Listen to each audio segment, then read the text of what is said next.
Welcome. Good morning. This is The Old School, a podcast about contemporary educational issues. I'm Ross Miller, along with Dr. Stephen Bourgeois. Good morning, Herr Dr. Bourgeois.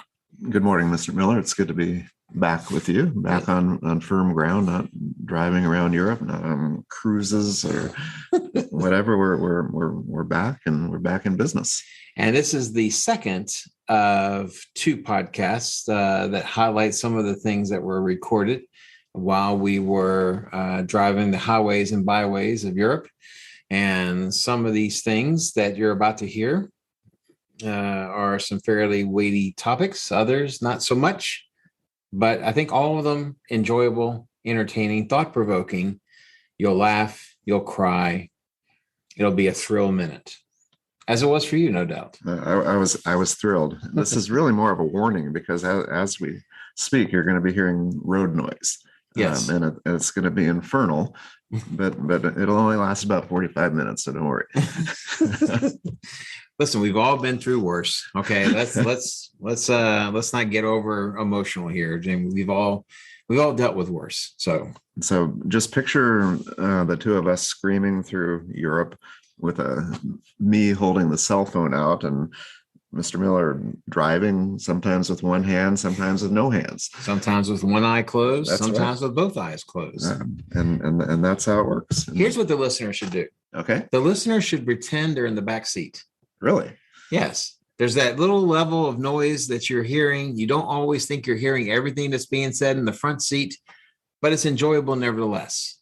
So put yourself in the back seat of our Opel SUV and just imagine the Swiss countryside flying alongside of you and think to yourself, my God, how lucky am I that I get to sit here in this car with these two learned individuals and be privy to this conversation. It'll be almost like they're eavesdropping. It'll be like, or they'll be thinking, how can I get these two idiots to shut up so I can listen to the music or be alone with my thoughts, anything but this. You can pray later, okay? Steve will be praying as we talk, and then you can pray later. So now this episode will be fine. I think we were on level ground, no hills or craziness. No, but nevertheless, interesting. As always. As always. All right, Herr Miller, we are off. So enjoy. It's relatively calm here on the road. We're driving. Well, we're out of the mountain. Well, we're out of the driving through the mountain parts. Yeah, it's kind of relaxed. Heading still in Switzerland. I think we're going to cross into Austria for a glance. For a sliver of time in Austria. And then just plain old Germany after that. Plain old, run-of-the-mill, ordinary, seen one part of it, you've seen it all. Yeah. Germany. Beautiful. Yes, quite beautiful. Lovely people. Yeah. But German. So, heading back. Hard to go back after Switzerland. I don't know how we're going to live with ourselves after what we're seeing right now. Well, it's not like we've never seen mountains before. Yeah, but we're seeing them all the time. And there's always like a flowing stream to the left or to the right of us. Yeah, not just a babbling brook. No. But a full-fledged, full-on stream. Yeah, and a mountain stream. You can see into the water, and you can clear as the mountain. You could drink it right there. You could Climb. So, but the problem is, debates still rage. Debates? Oh my gosh! Did we just pass a Mayflower truck? There's not a. Okay, is that a Mayflower truck? If no. There's no way that's a Mayflower truck. You're not in so damn a hurry where you couldn't just slow down and let the Mayflower truck pass us. Let's just do this. You'll have to go half as slow, but you can do it. You really thought it said Mayflower on it? I could have swore it said Mayflower on it. Then let him catch up. I'm going to write off this entire state, this entire country now. So you're not going to go back, are you? No. Yeah. I'm going to assume that it was a Mayflower truck, and I'm going to be outraged. A Mayflower truck in Switzerland. We've talked about this.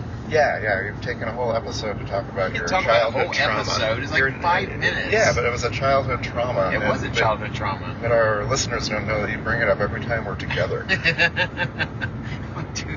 We'll certainly do not bring it up every time. It was Mayflower. There was nothing about that said Mayflower on it. I don't know. It had the colors. Why would that company suddenly have a truck green over here? And yellow. So 30, Anyway. 30 seconds, tell the Mayflower story just so we don't sound stupid here. No, the Mayflower trucks are the ones who took the Baltimore Colts out of Baltimore. From you. From me, personally. Middle of the night. Middle of the night. Broke a kid's heart. Middle of a snowy night. Whole generation of young fans. Emotionally stunted. Okay. That's what we are. So you never do anything to a Mayflower truck except flip it off every time you see it. I flip one off. But like I said, I'm not looking for trouble. So I kind of do it under the steering wheel or something. Oh, okay. I'm not looking to start a fight. I'm not a barbarian. That's not the Ross Miller I know. But we have bigger problems, though. And that is you have a horrible misunderstanding about certain kinds of food. We just had one of the best sandwiches we've had in the Strip. The woman asked us what bread we wanted, what we would like on it. You chose to have basically nothing on it but lettuce. So you got a lettuce and cheese sandwich, is that And right? tomato. And tomatoes. Yeah, it's fine. Okay. Well, I had something kind of like a cream cheese on steroids. Had a lot of really good spices in it. But I asked for some meat because I'm a meat eater, and some really good salami. And it held up. It was, I think, the best sandwich during the whole trip. All right. But the problem is there are other issues. One being, I don't think you fully appreciate how great a bagel is. A bagel? Do they even make them here in Switzerland? No. I mean, you go up and say, hey, I'd like a bagel. This civilization is not advanced enough to have bagels. And so, Well, you think a good bagel is Einstein Brothers. they're the best. You can order them. It's just ridiculous. Bring them to your table on a little tray. Put on a little bit of cream cheese. And what's that salmon stuff you call it? Lox. Yeah, a little bit of caper. I've never had lox on a bagel. I usually I just eat it plain and my mouth dries out because there's no flavor and That's it kind of because you're sticks eating in bad there. bagels. That's the I thought that's how they all It has nothing to do work. with the salmon. It has nothing to do with the salmon. It's about the bagel. So, And I will admit, I'm a bagel snob. Yeah, you say you're a snob. I'm a snob because I grew up on the real thing. I grew up surrounded by the real thing. And so when I see Einstein Brothers, it's not like a personal affront. I don't care if people like that stuff or not. It's just not bagels. It's like people who get crazy about deep dish pizza. It's fine. It's just not pizza. It's a different food, but it's great. No, I mean, it's great. It's No, fine. it's great. No, it's fine. Well, I can remember the best bagel I ever had. It was in Indianapolis. it was just spot on. You're stupid. What? There's no way. Yeah, I've been there like three times now. Every time I go out of my way to get a bagel because just to bother you. I think we took a video in Indianapolis and You weren't eating a bagel though. No, but I was saying we love it here. This place is great. You and your lovely daughter sitting there making videos, in essence mocking me, teaching your lovely daughter it's okay, it's only Ross, have fun. The Colts moved to Indianapolis. They should be your team. Peyton Manning should be your quarterback. Peyton Manning? Well, I mean, right now you've disowned your franchise. You know what happened? No. I didn't leave the Colts. The Colts left me. This is not what we should be talking about. I mean, bagel, we transitioned naturally with the brot, and we're eating really good Swiss bread. We're eating really good bread. Yeah. But what's this have to do with football? And what does that have to do with football? I mean, you're kind of making this, again, this is how you do it. You have a opening and you bring up bagels, because we're eating bread, and then it's about the Colts again. This is how he does it. You brought up the Colts. I didn't bring up the Colts. I was doing it just to bug you because I knew there's a pain point, and this is why this conversation is ridiculous, because you know you're wrong. You're just sitting there jerking my chain. You know I've never done that before. None of that around here. So, I don't buy it. And you don't eat the little donuts. Do you eat the little donuts? I avoid sweets at all costs. They're not even that sweet. Well, you don't even taste them because you eat them whole. So how do you taste a donut that you eat whole? Well, you eat them whole, but you're still chewing. You're still tasting the donuts. With the powdered sugar on it, that kind of. No, you don't eat those. So what are you talking about then? I'm talking about the little chocolate ones, or like the little kind of the brown, crusty kind of cinnamony thing. Something, yeah. Okay. It's like the worst pastry between the two. And again, we're in the land of real pastries, but I mean, I'm not comparing it. I'm just simply saying. You like them. You like to eat them whole. And I eat them whole. But like so them sweet. is kind of a strong word. But they're so sweet. I mean, but they're not that sweet. This is why I can actually eat pastries in Europe, because they're not as sweet. No. They don't really sweeten them. Are we supposed to be on 0.2 miles. Good call. What's that? No, 1.4 miles. We're going to Melz and Polizei. It says that. Why would it say go to the police? Probably because the phone's offended by your comments. No, that would never happen. Exit 50. Exit 50. Yeah. Going towards some place unknown. Sargans? I'm sure that's exactly how you pronounce it.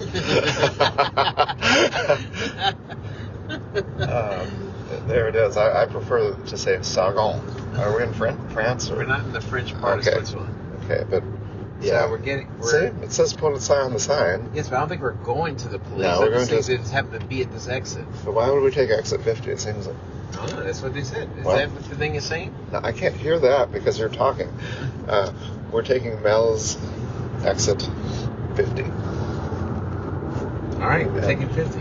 You still don't know anything about bagels. You don't know. And there's a truck in front of us that doesn't say Mayflower. It's written in some strange language. That's not the truck I was talking about, though. That doesn't count. Well, let me tell you something. We're going to look this up later. Mayflower in Switzerland. Or just the European division. Is there a European division? Why would they need a European division? I mean, we've been driving around these mountains. Who would want to drive a moving truck here? And nobody moves here. You know, they stay in their home for 50 years and hand it down in generations. That's true. They do that. A lot of moving. I've seen that happen. Imagine trying to buy property and build a house. It would take you years of bureaucracy to... But we have been talking about how to do that. Which direction are we going? We're taking it left in 900 feet to Sankt Gallen and Chur. Did we take a wrong turn and then they redirected us? I don't know. You distracted me. But we're going to be... What do we call it when we go to the left? Bearing to the left. We're going to do a little... Is it a jog? We're doing a jog, yeah, to the left in 100 feet. Listen, I don't care what my wife says. No one says jog. It's a British thing. Then how did my wife... Because she's cooler than we are. We just say we're going to bear. We're going to bear to the right. Yeah, but jog is cool. I like it. All right. So anyway, we got more food arguments we need to hash out. I don't know if now is the right time. I don't know. I mean, we're surrounded by the scenic beauty, and you want to talk about bagels. I think a great bagel would be a perfect accompaniment to. You would actually order a bagel here right now if they had them. Right this second. No. I will say it would be a toss-up if they had the little breads with the pumpkin seeds on it. You like that? I do like. Does it have a name, or is it just called? It's Kürbisbrötchen. Kürbisbrötchen. But if they had that, then that would be a tough call because I can get bagels at home. But now, are we going towards St. Gallen? 13. 13. Yeah, okay. Yeah, that's it. And it's exit 11, so we might see that Mayflower truck if it's still heading in this direction. It's no such thing. You're in this delusional world that you've created. Don't say that. Okay. It makes me feel uncertain about myself.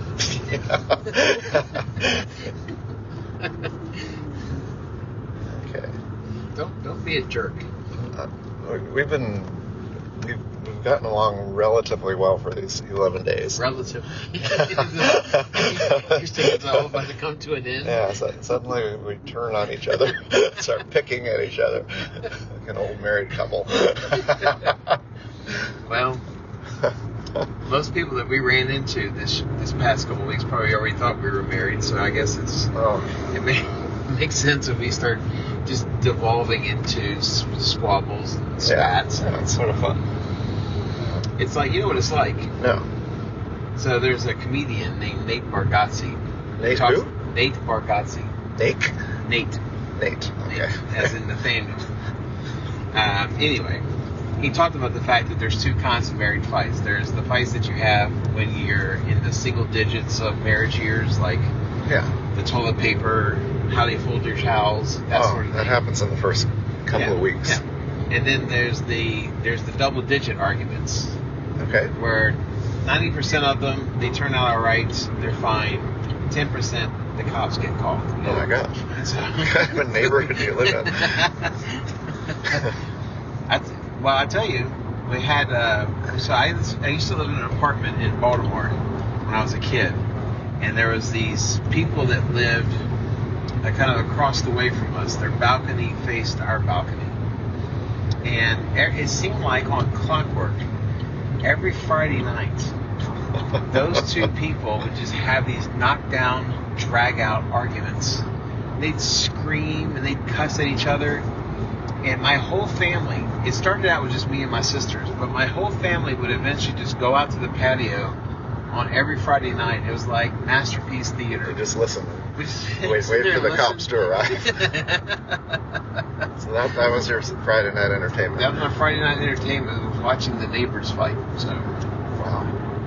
That's the kind of upbringing I had. So, well, oh my goodness, you know where we are? Trubach. It says right there on the sign. No. No? We are, I believe, we're coming up on Liechtenstein. Yes. So we're going to be in Liechtenstein twice.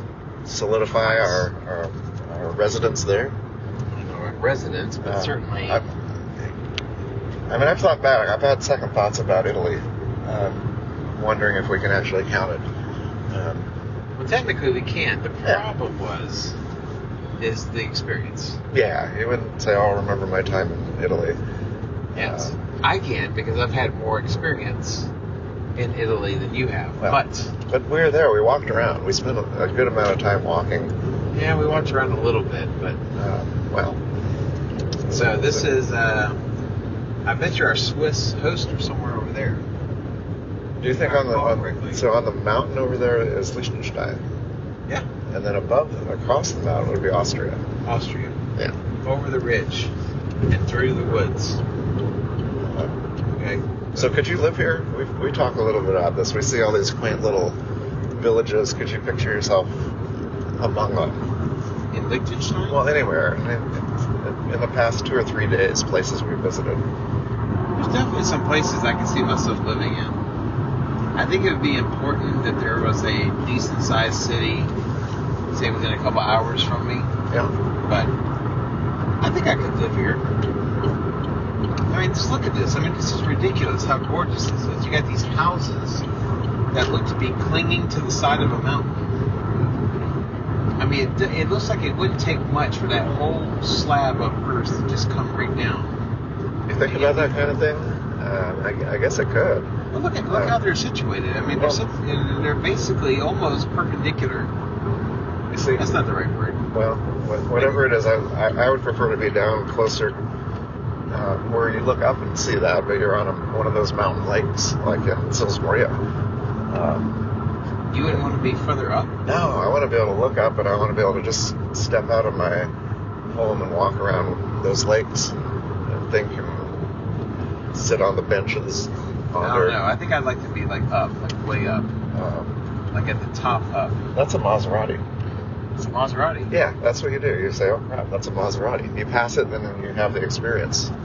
Yeah, not quite the same experience as say a Mayflower truck, but no, that was a beautiful, beautiful car. Oh shoot! What?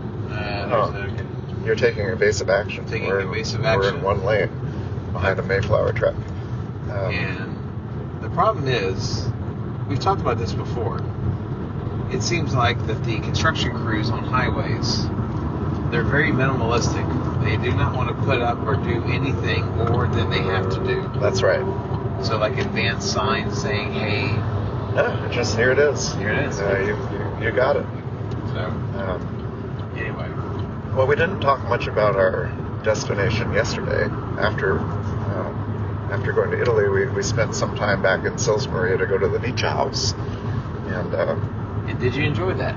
Was it everything you hoped it would be? Well, I was picturing to see his, Nietzsche's family, distant relatives, hanging around drinking coffee and say, "Oh, I remember Friedrich. Come on in, Steve," something like that. No, it just there was a lot of text, on the displays. Yes. And I mean, I've been studying this for years, so you see these. You probably already knew all that stuff. Yeah. But the other thing, I had this technical issue because I was wearing my distance glasses, and so I could take those off and read up close. I had to go like 3 inches from there, but I should have brought the middle distance 18-inch readers. So I kind of gave up a little bit there, but we did get to go upstairs. I think that was certainly the high point. That's a lot to get. That's a lot to juggle. Yeah. 3 different types of glasses. Well, normally I'm at the computer all day, so there's no problem. No, I have one pair, but then I use my own eyes to read, and then I use the. You can use distance. your bare eyes and read. I can. Yeah, it's rather close, but I can do it. But as we climbed up the stairs, it was clearly, we talked to the gentleman working there, and he said, "Yeah, finish upstairs because that's going to be the big." Yeah, and it was a room.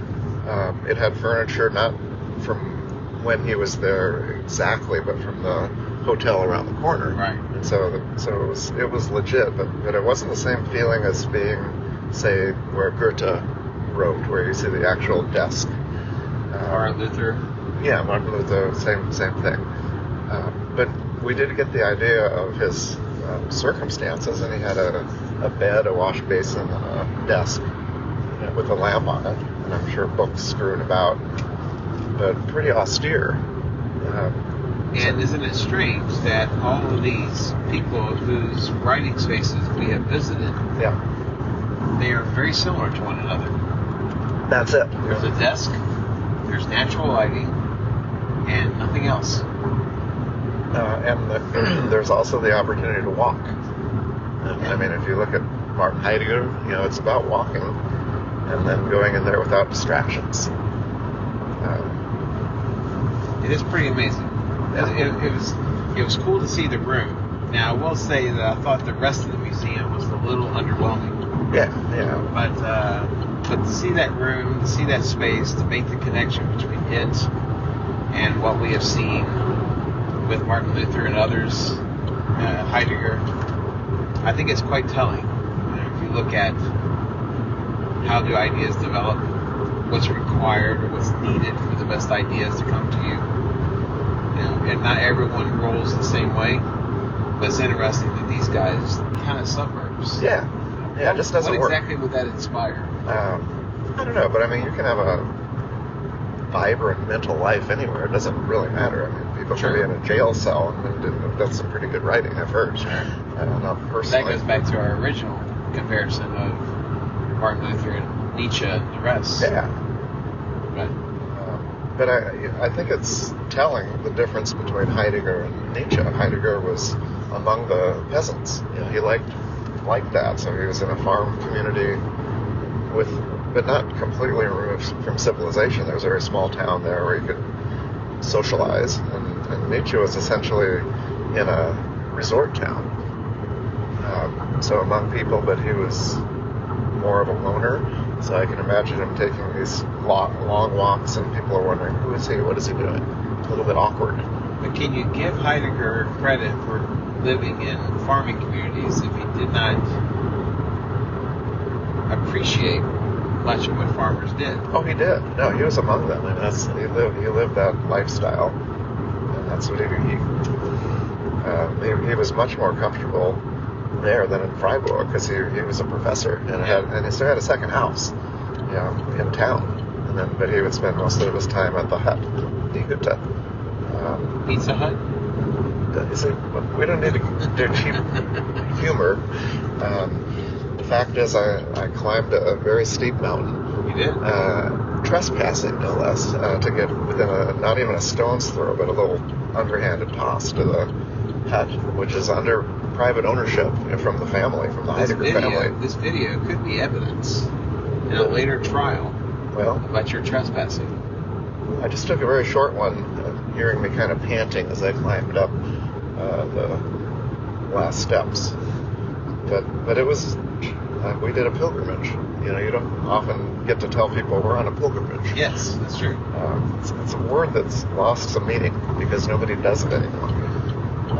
And the people who do it, however, tend to do it for more ecclesiastical reasons. But our efforts, I guess, were more of a intellectual effort. Absolutely. Yeah, and so I'm trying to think where next. After this, because this was on my list. Both of these places, particularly Sils Maria in Switzerland, for 25 years to walk in those steps.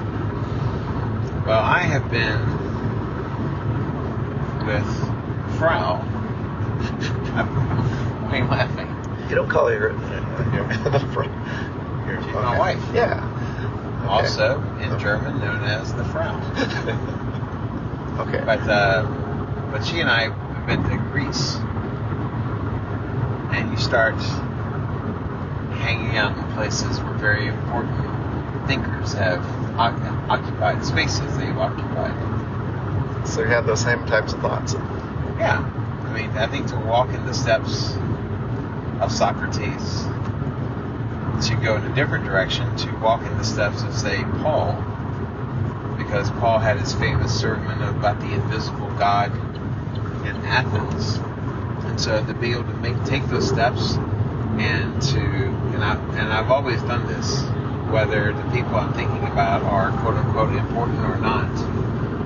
I just think about the generations, the centuries of people who have walked the same steps I have. And it makes you feel like you're a part of it. It's kind of a connectivity that you experience. And so it's something I always think about. I think about the people who lived where I'm staying, or maybe the people who have fought for something. If I'm visiting a battleground, for example, Normandy. You go to Normandy, you can't help but think about, holy cow, all the people that died here, So as a historian, do you think there's something different about Americans and how we experience that than say, Germans? We've talked a little bit about this in the past. We have a keen interest in the actual spot, where things happen. We were, I think you were with me, maybe not, in Berlin above the bunker of Hitler at the end of the war. But it was just a little sign, it was just it wasn't even a memorial. Oh, by the way. Yeah, it was just there. And who was there, standing around? A couple of people on their bikes. They were British people and Americans and a guy from Australia. And so we talked a little bit about it. And they said basically the Germans don't have this type of curiosity for place because they're surrounded by so much. And it's a different mindset. Is that something that you've thought about? Well, I think everybody suffers from that. You ask a Berliner how much he gives thought to history made in Berlin. Yeah. Or you ask a person in Austin, Texas, how much do they think about the history there? How much do they think about the namesake of that town? People in San Antonio, how much do they think about the Alamo? So I think that's like a natural human thing, that we tend to become desensitized to that which is around us. And I think it has to be a very intentional individual that keeps that in mind. So, I mean, I think that's just as likely to happen in Germany as it is to happen in the United States. And so I wouldn't say any one group of people have a better grasp or appreciation of that. Now, what would be interesting is to gauge how much people know about the town in which they live. So maybe you don't think about the history anymore, you don't think about the impact of the history anymore, but maybe at some point you learned it. And the question is, do you remember it? Is it important for you to retain it? That would be something to talk about as well. So when we announce to our German friends, say in a pub or a restaurant, what we're doing, in the past they've looked at us like what are you doing? Some of our trips, we've gone to, because I think that there, in the Rhine Valley, that's a destination. Right. And so first of all, I was thinking, why would you do a second trip anywhere? And so one time we went to the former East Germany, to the beautiful city of Halle, and they looked at us like, what? Like, you're going to Halle? I think the question we heard most was why. Yeah, it's like saying, I don't know, I don't want to say another American city, but that would be comparable. But we love Halle. Detroit. Okay, you don't mind saying it. You just insulted my home state of Michigan without even thinking about it. Cleveland. Okay, so we didn't really talk a lot about this little pilgrimage. I mean, we kept it on the down low a little bit. We didn't broadcast. We're going to go see the place where Martin Heidegger wrote Being and Time. And we're going to go to where Nietzsche wrote his mature works for the last 6 years of his life. Would they find that type of a pilgrimage odd? Or would they understand it? I think when you're talking about making a pilgrimage to a place of intellectual development, it doesn't resonate the same as if we said we're going to go to famous battlefields of World War I, or we're going to go to, I don't know, whatever else you might think of that might represent more tangible history. Right. And so I don't think there would be too many people that would look at that and say, you know what, that makes complete sense to me. I would do the same thing. I think most people might scratch their head a bit on that topic. It's quite a long ways to go to find places really where people had thoughts. Yes. And so in fact, that was the big moment for the Nietzsche investigation that we did, was to find a rock, a stone where he characterizes that as being the spot where he came up with the idea of the eternal recurrence, and which was central to everything that came later for him in his philosophy. The question is, could you think? I have an idea in mind. Yeah. Can you think of an equivalent place in the United States of intellectual development, a single spot that would be akin to what we've done here? Maybe the closest would be Walden Pond. Somebody would go there to see where Thoreau was, and it's well known enough that people would understand you. Oh, you're going to go to Walden Pond. Walden was one place I thought of. Yeah. Philadelphia is another place. Just the whole city itself? Well, especially, Constitution Hall. Yeah. The arguments about right. what good government means and what it should include. The incorporation of Enlightenment ideas to that endeavor. And so I think Philadelphia would be a place that could hold a candle to some of the places we've been to. So you like going to Philadelphia? You've been there before? Oh, I like Philadelphia. Yeah. I mean, there's a lot to see there. There's a lot to do. Not least of which is, the kind of thing, institution, Constitution Hall, the Liberty Bell. Now they're sports fans; they're barbarians. But as far barbarians, as far as the city itself goes, specifically the hockey team, the Flyers, or what do you? Well, they're not as bad. Well, they could be as bad. I don't know. I haven't been to a Flyers game. I've been to an Eagles game. And they were just downright nasty. They're just horrible people, Now they may be lovely folks on Monday through Saturday, but Sunday, with a couple beers on them, and a Eagles jersey a tad bit too small, that's some angry folks that you end up dealing with. Yeah. Well, when I was there, it was Veteran Stadium. It's the old Veteran Stadium, the old cookie cutter AstroTurf stadium. So you, Herr Miller, would not wear your colors from, say, Dallas. Would you wear a Dallas Cowboys jersey? I wouldn't wear that out of principle, but I certainly wouldn't wear it in Philadelphia. Okay. mean, that that's tells just me like something. Yeah. well, it's just like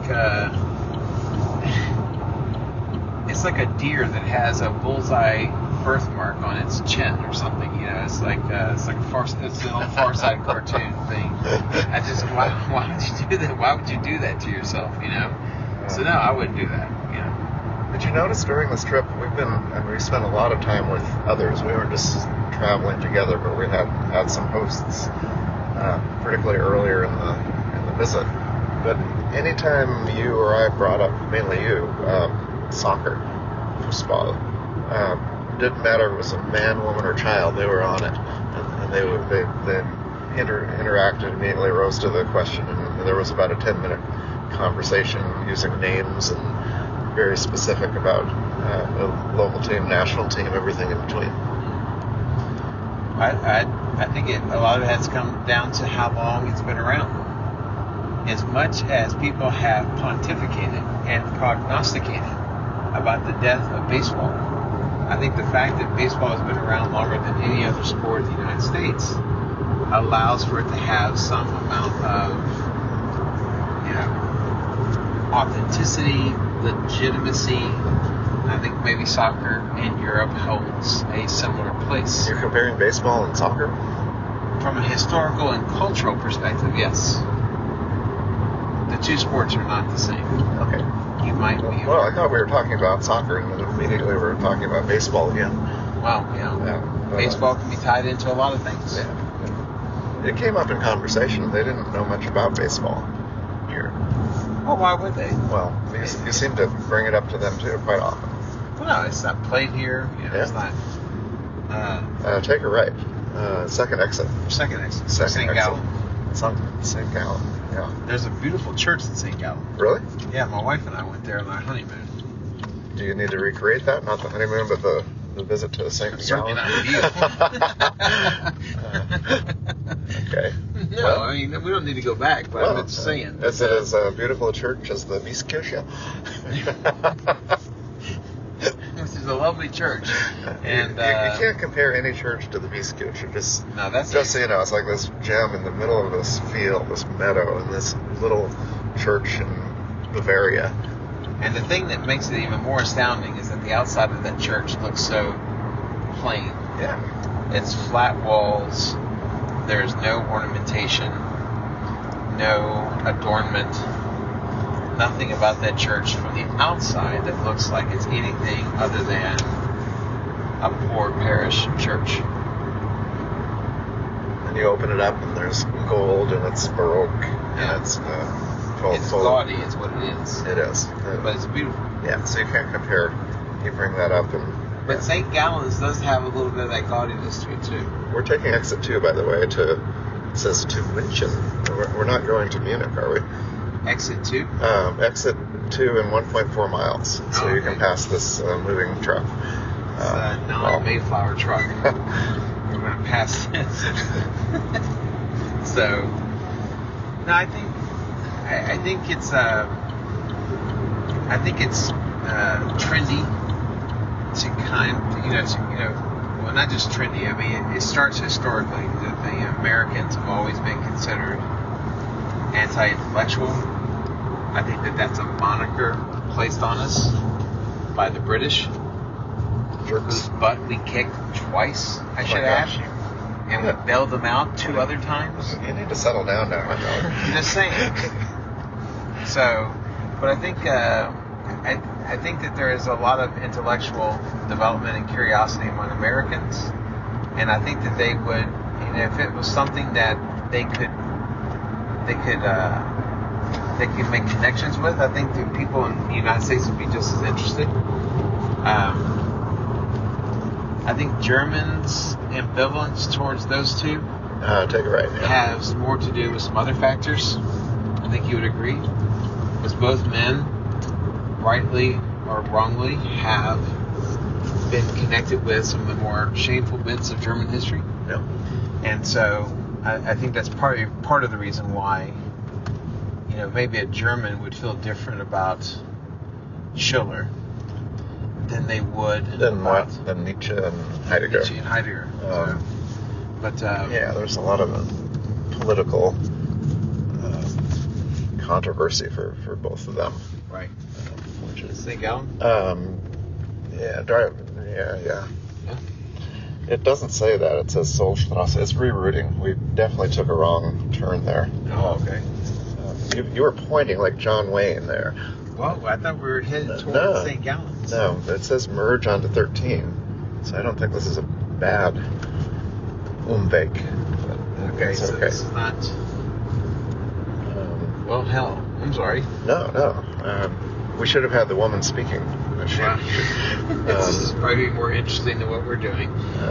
But yeah, so I think I think the kind of weird glances we get about Heidegger and Nietzsche doesn't have so much to do with the idea of the two men and their philosophies themselves, but the sometimes dubious connections that are made between them and Nazism and that sort of thing. Yeah. Which is a whole long conversation, probably something we won't get into. Sure. But just so you know, we're on the right route. We're heading to Bourgeois. Well, you were lucky, is what you were. No, I wasn't lucky. It's an innate, intuitive sense of the right direction. Now, I don't have that in any other aspects of my life. just driving. But I'm behind the wheel. I sometimes have a pretty good sense of direction. So I have no direction. Oh, you're going to exit 86. So, yeah, you're going to take this to Bergen. So, this BMW. See, I have no sense of direction without this phone. I'm talking tough, but I once got lost on a train. I went to the bathroom, and then I kept going in that same direction and couldn't find my people. 86? Yeah, 86. Okay. Exit 86 to Bergen. To be fair, to be fair to me, since you do have the phone, and you do have the map, your lack of communication, we need to go there, might have helped in leading us astray from time to time. Well, you say these absurd things and you distract me. You start talking about baseball or something that's completely off topic. You bring it up. I'll tell you something. The historian by the name of Gerald Early once said that 200 years from now, first exit, 2,000 years from now, when the United States is studied, 3 things will be mentioned. The Constitution. Okay. Jazz music. Yes. And baseball. So 2 out of 3, not bad. No. Take this exit. I'm taking it. Oh, okay. So. Okay. And I wholeheartedly agree. I was ready to disagree with you on every point. That's Hit 2 of them. Baseball. No, I think he might have something there because it is. Well, like I said, it wasn't my idea, but it was this guy Gerald Early was the guy who said it. Okay. But it's good that you cite people during our podcast because it would be tempting to take the words as your own. That would be very unhistorical like of me. That's true. As an historian, you attribute sources. You refer to them. It says in 0.2 miles you take Grenzstrasse, Border Street, towards Bregenz, which right or left? I can't tell you that. That would be telling. That's right. It's to the right. To the right. And where is it? Down. You just take a right. I think you. I'm taking. Is this a jog to the right? Yeah. Okay. Yeah, just take the. I'm taking it. For the love of God, I'm taking it. Settle down. Is this that church you were talking about? Is this St. Gallen? Are we in St. Gallen? I don't know, but it's an onion dome. And here's the Republik Österreich. Oh, we're going to another. Do you have your passport? Yeah, it's in the back. Passport control. Okay, once again. There does not appear to be anybody interested in checking our credentials. Can you wave to anybody? I'm waving. Just wave. Okay, so we're in Austria now. We're in Austria. Although we've been to Austria before. Well, yeah, but not on this trip. Not on this trip. This is new. Okay, am I following Bregenz? We're taking to the right, 202. 202? Yeah. Is that right here? Yeah. Okay. It heads towards Bregenz. Is it Bregenz or Brigands? Bregenz. I'm pretty darn sure. Don't be indignant. You don't know. Well, why would you change the accent for no reason, just for that one word? All I'm saying is it could be Brigands. It could be Brigands. This is where the pianist Keith Jarrett made a solo concert in that town. The great Keith Jarrett, we should say. We're gonna go. It's all right. Oh, quiet. First exit, and you can let me off now. Why is this person backing into us? I don't know what so 600 feet. Okay, so the first exit. Yeah, it's called Brugger Strasse. That should be a place where you should live. Brugger, B-R-U-G-G. Yeah, I could see you living on a place like Brugger Strasse. I want to live on a place where you can name your own street. What would you call it? If you had, you're talking about like Miller Strasse. Miller Strasse. That has a good flow. That might be just the name for it.